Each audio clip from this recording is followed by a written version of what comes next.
નવસારીના દાંડી દરિયા કિનારે ફરી એક ટેન્કર તણાઈ આવતા હલચલ મચી ગઈ છે।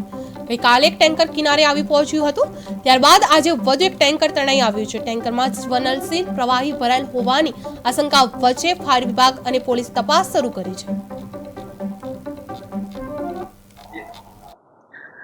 આજ રોજ ફરી એક કન્ટેનર છે એ જલાલપોર તાલુકાના દાંડી કાંઠા વિસ્તારમાં મળેલું હતું।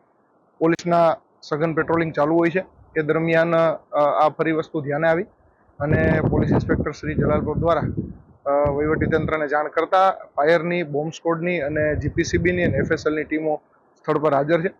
ગઈકાલનું જે કન્ટેનર છે એવું જ સેમ દેખાતું આ કન્ટેનર હોય, ઓમાનની ખાડીમાં સેમ કંપનીના ડૂબી ગયાની અત્રે આપણે ટેલિફોનિક વાતચીત થઈ છે।